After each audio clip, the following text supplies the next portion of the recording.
Alright, so welcome back to the channel, and in this one we're going to take a look at finally completing this when using all three phases. So at the end of this video I will link me doing this using 2D AutoCAD, and then I will also show you the video doing 3D AutoCAD. So both of those two will be linked at the end of this video, but for this one we're going to be completing this one in Inventor.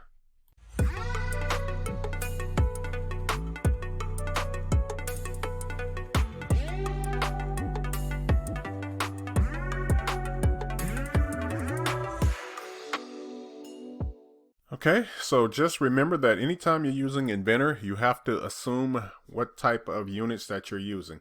So I'm just going to assume that these are going to be in millimeters. So I'm going to come and click the new icon here at the top. Once the dialog box appears, I'm going to expand this, come down to the metric, and then I'm going to go find the standard millimeter IPT. I'll double click on that. I'm going to give Inventor a little bit to load up, and then we should be ready to go. Alright, so once it's ready, what I'm going to do is I'm just going to go ahead and start a 2D sketch. I'm going to select this icon here. And what we're going to get is going to get these three views. So once again, keep in mind which orientation that you're going to create this in. And what I'm referring to is, if we look at the drawing, is that the orientation is that this is the front view, this is going to be my right side view, and you can see my top view if I'm looking down on this.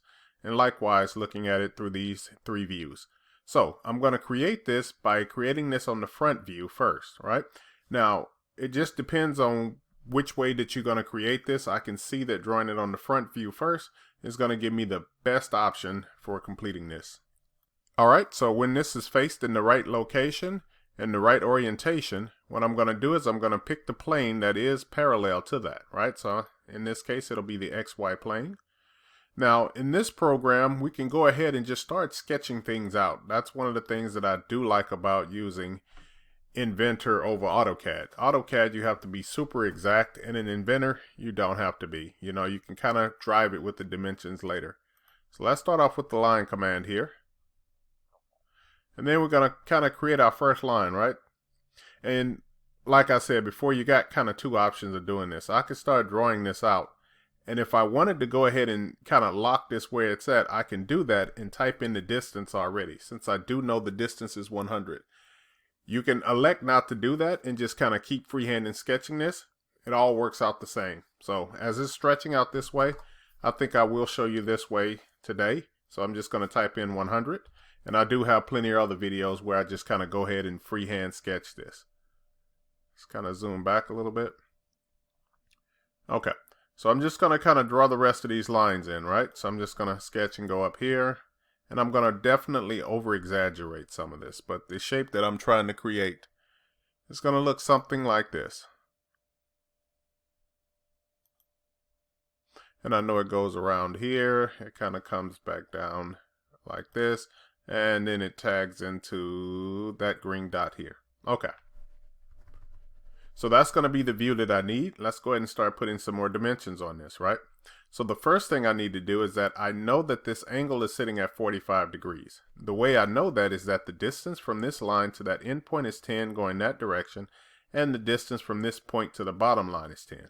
So if you have two lines, the X and the Y is measured at the same distance, the angle has to be 45. So all of that is just to say that I can just come here and put an angle of 45 on this side, and I can do the exact same thing on this side, right? So, and this is one of those things where you have to decide which way is more easy for you to remember. I can put it at 45, but if you know in the future that these have to be, you know, perpendicular to each other, you can use a perpendicular constraint. But in our case, it's going to be both sitting at 45, so I'll go ahead and make this 45 as well. And then I'll go ahead and start typing in the height, right? So I need this height, or I need a height going either way. I need either this height or this height, whichever one you're more comfortable with putting on. I'll go ahead and put on this height here, and I'll set this number equal to 10. Okay, now this side happens to be equal to that side, so therefore I can use an equal constraint, which is located here, or we can assign the dimension to be the exact same one as that one. Once again, it's going to be kind of your practice on how you do this. In this case, I'm going to go ahead and use the dimension method, and I'll go to dimension, click on this line here, and I'll place this dimension. Once you place it and you get this coming up, this dialog box that's asking you to type in a number, just simply go over and click on that dimension that you wanted to copy, and then hit enter. And now, if I change this number will change. You can see it has an FX on it, which means that it's a function of the other one. All right, let's go ahead and finish out putting some dimensions on this. So I'll go a dimension from this line going all the way up to the top here. We'll be sitting at 45. This distance here is going to be set at 10. And I'm kind of looking down here at the bottom right corner here just to know how many dimensions I do need, right? So I know that the dimension from here to this face here has to be 25. And now it's kind of ready for one more thing here, right? All of these lines are basically located where they need to be. I just need to give it a distance or a dimension in reference to the center point here. So I'll go to the dimension, and what I'm going to do is select this endpoint here and this point here, and I'll go ahead and place it. Now keep in mind that this point on yours may be somewhere different, but I have this distance, right? And what I'm going to do is say that this 100 dimension divided by 2, and that'll move this over. So anytime that this number changes, this number will change. So it's just making it a function of it. All right, let's do the exact same thing here for the height. So I'll go back to the dimension, start from the top line to this center point, go ahead and place this dimension, and I'll do it likewise with the 45 divided by 2. So select the 45 dimension and divide it by 2. And now if I take a look at this drawing, it says everything is fully constrained. Let's zoom out a little bit. And I'd like to kind of move my dimensions a little bit closer just so I can make sure that, you know, everything is good to go. All right, let me zoom in a little bit, leave it here for a second so you can verify that you have all of your dimensions as well. And let's go ahead and space these out. Okay. So that looks good, right? Everything is good. We have it fully constrained. Let's go ahead and hit the Finish Sketch button. And then when I do that, I'm going to zoom back a little bit, and then I'll choose the Extruded. So I'll go to Extrude. It should automatically pick the profile since it already has it. And then I have to fill in some information. So I'm just going to send this symmetrical, and then I'm going to give it a distance of 50. Go ahead and hit OK. Let's go ahead and do a sketch right on this top face here, right? So I'll choose this face, and then I'm going to choose this icon here with the green plus. Once I do that, this face should appear, and now I want to create two rectangles that are located on this one. I'll go to the rectangle command. I'm going to select this endpoint here, and I'm just going to bring it down somewhere here, and I'm going to do the exact same thing here on the other side. So I'll select this endpoint, bring it down to here. I'm going to add a couple of dimensions on this, so we'll go to Dimension, select that line there, and give it a distance of 10. Exact same thing on this other side will be 10. And then the distance of this is going to be measured from this back line. And I'll switch over to the drawing just to show you where I'm pulling this information from. Okay, so right now I'm kind of looking at this thing and it's rotated sideways, but the distance from here to this front face is located on this drawing here. So that distance is going to be 40. So that's where the number that I'm going to use for this drawing. Okay, so I'll go and use the dimension. I'm going to select this line here to this front line here and place that dimension at 40. Now these two are the same size in this case, so I will use the equal constraint on this one. So I'll go to equal, I'll select this line here, and then that line. If I look down at the bottom right, it says it's fully constrained. Go ahead and hit the Finish Sketch icon, and then we're going to extrude this one. And now I need to give it a height. So how tall am I going to make this go up? Right now it's asking me that you have two profiles. You need to pick one of them or both of them. So I'm just going to select that profile here and this one here. Okay. So now it's asking me how tall do I want to make this, right? We do have this dimension directly on the drawing, and this height is 25. But we do have another option that I can use. So here at the bottom we have one that says go through all, or to something, or to the next. Now we don't have anything that will go next to and stop. So I'm going to choose this to option in this case, and then it's saying select the face. I'm going to select this top face, and then Inventor says, okay, I can figure that out for you. So this is another way where you can specify that height. And the good thing about this is that if this height in the back changes, these two will change with it. All right, let's go ahead and hit the OK button. Let's go ahead and put the circles here on the beginning, on the front of this. So I'll go ahead and select here, and once again, select the green plus. Go to the circle icon, and I'll go ahead and place two circles here. And all I'm doing is making them concentric to each other by selecting and putting this circle right in the middle. Let's go ahead and put some dimensions on this. So I'll select here, click here, and this outside one is sitting at 30, and the inside one is sitting at 24. All right, so now I need to give this two measurements, right? I need to locate this off of two numbers. So the first dimension I'm going to use will be from this front face to this center. This number will be set at 35 if I'm not mistaken. And then I have to decide, how do I want to locate this one?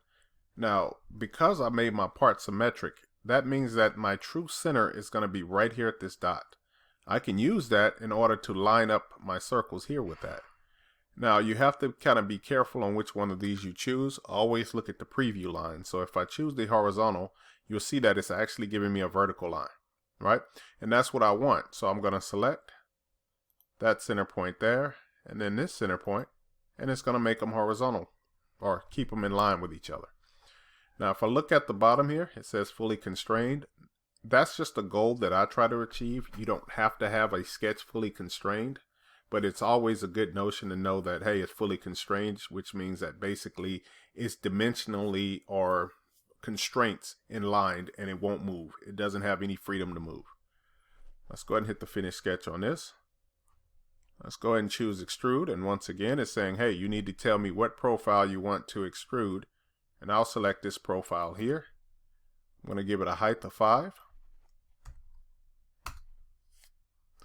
All right, let's go ahead and kind of finish this up, and I purposely like to save my fillets and chamfers for last, right? So I'll go ahead and do my first chamfer here, and then we have to kind of figure out, is this thing going to be just with what type, what information do I know? So I'll switch over to the drawing and let's examine what information do we know. All right, so looking at this, we know that we want to create this line here. So we have to figure out two numbers. The first number is already given to us. It's going to be set at 25, and I'm sorry, it looks like I wrote right over to 25.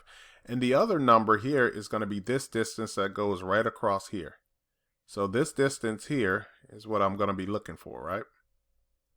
I'm just kind of drawing a dotted line here. So I need that distance that's going across there. Well, it's simply the 40 minus the 10 here is 30. So I have two distances. I have a number that is sitting at 30, and I have a number that's sitting at 25. Okay, so in this dialog box, I have two options, right? Well, I have three options. I have one that says that both of the distances is the same. So that's this first box. The second box said, hey, you have a distance and an angle. And the final box says, hey, you have two different distances. So we're going to be using this third option. And remember that we have our two different distances. One is set at 30 and the other one is set at 25. Now, it doesn't matter which order you put these in, mainly because you'll have an option to flip it. Let's go ahead and go to here, and then we're going to select the edge. And I'm just going to select this edge here. And then I'm going to take a look at the picture, right? So I have my 30 by 25. You can see that I can play with the flip option here. And one of them, it says, hey, that doesn't make sense and it won't do it. But if I flip it the other way, it does put the chamfer in there correctly. Let's go ahead and hit OK on that. And then we're going to go ahead and put the fillet that's around here at the bottom. So I'll go to fillet. My radius edge is already set to 2. So I'm just going to select this bottom ring here and go ahead and hit OK. All right. So that's going to be everything that we need to create the three-dimensional part of this. Now the 2D of this one is going to be just as simple. I probably won't put all the dimensions on here, but I can do them just as fast. But we're going to just go ahead and jump over to the 2D portion of this. Remember that unlike AutoCAD, I have to create a whole new file for this. And in order for this to work, I usually have to save this file first. So I'm just going to go ahead and be a little bit proactive and hit the save button here. And then we can name it whatever we want. And let's see. Let's just go ahead and name this thing. Part 1 is fine. Alright, so long as it has a name and it's staying open, and keeping it open does have a benefit to it. So when I click the new icon here, I'm still in the metric folder. What I'm going to go look for is the ANSI millimeter IDW. Go ahead and hit that and hit create. And once again, we're going to give Inventor a chance here to load up the drafting portion here. First thing I usually like to do is determine what size title block I'm going to use. So if you're happy using a D size, remember that the bigger the title block is, the smaller the letters will be, right? And that's kind of the rule of it. If I make my title block smaller, then the letters will be big. So I'm going to leave it at this D size right now. What I'm going to do is I'm just going to go ahead and get rid of this title block since I don't need it. So I'm going to select where it says ANSI large. I'll do a right click on it. Oh, looks like it tried to load up another file here. Here we go. I'm just going to right click on that and hit delete. Let's go ahead and bring in our view. So I'll go to base. And what should happen is that Inventor should automatically find the front view. Alright, so I can make this a little bit bigger just by grabbing this little green handle here, and then I'll kind of pull up this way. And let's see what size look good. Yeah, that looks good. So you can see that it's measuring at a 3:1 size. Alright, so I have that. I can move this around, and if you hover onto the inside of your, I want to say viewport, but it's going to be the inside of whatever this rectangle is. You can kind of move this around and get it in the right position. And then once I got in the right position, I'm going to do a left click above it, one to the right side, and then one up here to create my isometric. Then I'll hit OK. And it should create all of those views rather quickly, right? Alright, so I'm going to make this one smaller. What I usually do is just double click on the inside of this one, and it should bring open our drawing view. And let's go ahead and make this one a little bit smaller, right? So I can just scroll down, and I'm going to make this one a 2:1. Go ahead and hit OK. And then let's go ahead and put our dimensions on. What I like to do with my dimensions is, I always tell you, I just start doing my dimensions right off the bat. I'm going to switch to the annotation tab, and before I do that, let's go ahead and put our center marks on. So I'll put a center mark here, and all I did was select this icon here, select the outside circle, and then we can go ahead and put our center lines between the other two. So I'll go here, let's zoom into here, and then we're going to place a center mark between that line and that one. Likewise on this one here, I'm going to go that line and this one. Hit escape. Remember that we can adjust these by selecting it and then just kind of pulling these downward.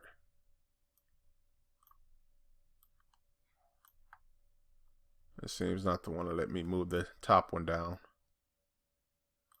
but we can kind of play with these. Okay. Dimensions will be nice and quick. So I'm just going to hit D on my keyboard, or you can select the icon that's located here. And then I'm going to go ahead and knock out these dimensions as quickly as I can. And you can see, once again, I saved at a D size title block, so that I'm expecting my text to be a lot smaller than what it should be. All right. Now remember with this one, it's unlike AutoCAD. AutoCAD says if you want to keep those dimensions to the outside, it'll go to the last place you clicked. This one will be the first place you click. So if you want that dimension to be on the inside, click on the inside first. And I showed that in my last video. It's not going to really show up in this video because we chose to have these dimensions smaller by choosing a bigger title block. But I'm just going to go ahead and select and do all of my dimensioning. Right? So there's no need to really bore you with a lot of this stuff because it's stuff that we've done in many videos before already. And let's see. And we got one more dimension here. Let's go ahead and put a dimension here.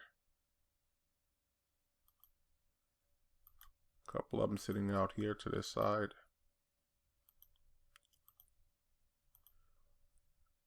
And as you see, I'm just kind of running through these rather quickly.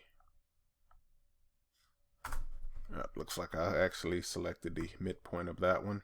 So make sure you select the edge. There we go. And just a few more dimensions and we will be done with this, right? So I'm just going to go dimensions. And you'll notice that I'm also doing this in a rapid fire mode. If yours is bringing up that dialog box every time you do that, I'll double click on this dimension to come into the edit and just make sure that you have this box unchecked.